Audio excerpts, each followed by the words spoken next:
खासदार सुप्रिया सुळे उपस्थित, शरद पवार हे पंतप्रधान नरेंद्र मोदी यांची भेट घेणार असल्याची माहिती मिळते।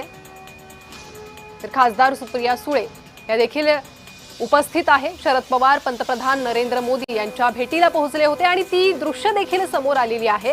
त्यामुळे आता या दोन्ही नेत्यांमध्ये नेमकी काय चर्चा झाली याची उत्सुकता लागलेली आहे।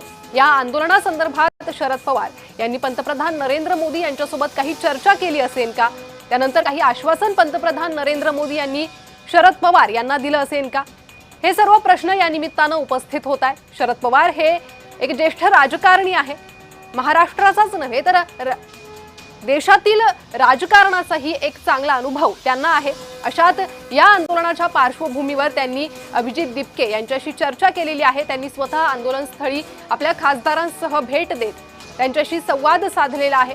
आता या सगळ्या पार्श्वभूमीवर या भेटीला अधिक महत्त्व आलेलं आहे। देशाचे पंतप्रधान नरेंद्र मोदी यांच्या भेटीला शरद पवार पोहोचले। भेटीची ही दृश्य समोर आलेली आहे। एक फोटो या भेटीचा समोर आलेला आहे आणि खासदार सुप्रिया सुळे या देखील या भेटीवेळी उपस्थित होत्या अशी माहिती मिळते। त्यामुळे आता या भेटीच्या मागची घडामोड काय, नेमकं भेटीचं कारण काय, असे अनेक प्रश्न हे उपस्थित केले जात आहेत। काल शरद पवार जंतर मंतरवर पोहोचलेले होते। त्यांनी विद्यार्थ्यांची भेट घेतली होती, अभिजित दिपके यांच्यासोबत चर्चा केली होती आणि त्यानंतर आज ते पंतप्रधान नरेंद्र मोदी यांच्या भेटीला पोहोचलेले आहे।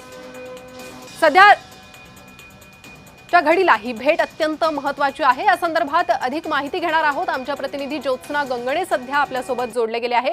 ज्योत्स्ना, देशभरात एक महत्त्वाची घडामोड घडत असताना, मोठं आंदोलन घडत असताना शरद पवार पंतप्रधान नरेंद्र मोदींची भेट घेत आहेत।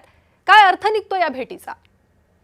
अगदी बरोबर आहे प्रणिता, आपण बघतोय की जंतर मंतरवरती एका बाजूला जे आहे ते आंदोलन सुरू आहे। संपूर्ण देशभरातले अनेक मोठ्या संख्येनं विद्यार्थी जे आहेत ते जंतर मंतरवरती पोहोचले आणि हे आंदोलन जे आहे ते देशभर पाहायला मिळालं। त्यानंतर महाराष्ट्राचे ज्येष्ठ नेते आणि ज्यांचं दिल्लीमध्ये सुद्धा मोठं वर्चस्व आहे असे शरद पवार जे आहे ते खासदार सुप्रिया सुळे, म्हणजे शरद पवार स्वतःही राज्यसभेचे खासदार आहे, जे आहेत ते आता ते जंतर मंतरला काल पोहोचले आणि भर पावसात शरद पवार आणि सुप्रिया सुळे जे आहेत ते अभिजित दिपके यांच्या भेटीसाठी जंतर मंतरवरती पोहोचले होते।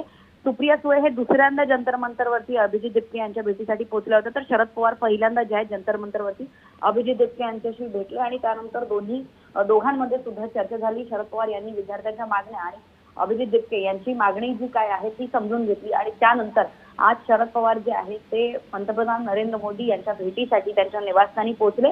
त्यांच्यासोबत इतर कोणतेही नेते नव्हते, फक्त सुप्रिया सुळे असल्याची माहिती जी आहे ती सध्या मिळत आहे। सुप्रिया सुळे आणि शरद पवार हे दोघेही पंतप्रधान नरेंद्र मोदी यांना भेटले आणि फोटोवरून लक्षात येते की नरेंद्र मोदी देशाचे पंतप्रधान जे आहेत त्यांनी शरद पवार यांचं मोठ्या दिलाने स्वागत केलेलं पाहायला मिळतं या फोटोंमधून। इतकंच नव्हे तर विद्यार्थ्यांच्या मागण्या घेऊन शरद पवार जे आहेत त्यांनी पंतप्रधान नरेंद्र मोदी यांच्यासमोर काही विद्यार्थ्यांच्या मागण्या ज्या आहेत त्या संदर्भात सुद्धा चर्चा केल्याची माहिती सध्या सूत्रांकडून मिळत आहे। पण दुसरीकडे आपल्याला माहिती आहे की जंतर मंतरवरती अनेक दिग्गज नेते जे आहेत ते जाऊन भेटले होते। जरांगे पाटील सुद्धा अभिजित दिपके यांच्या भेटीसाठी पोहोचले आणि त्यांना देशभरातून मोठे नेते, मोठे अभिनेते जे आहेत, सेलिब्रिटी सुद्धा अभिजित दिपके आणि जंतर मंतरच्या आंदोलनामध्ये सहभागी झाले।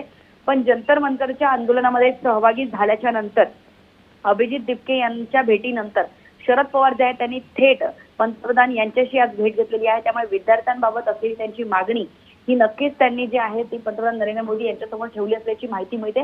या व्यतिरिक्त सुद्धा दोन्ही नेत्यांमध्ये जे आहे राजकीय चर्चा झाली असल्याची सुद्धा माहिती मिळते। आज अजित पवार यांचा वाढदिवस आहे, अशामध्ये राष्ट्रवादीमध्ये मोठ्या घडामोडी घडत असताना शरद पवार यांची भेट जी आहे ती पंतप्रधान नरेंद्र मोदी यांच्याशी आज होतीये। त्यामुळे या भेटीला एक राजकीय चर्चा झाली नक्कीच असणार, हे नाकारता येणार नाही।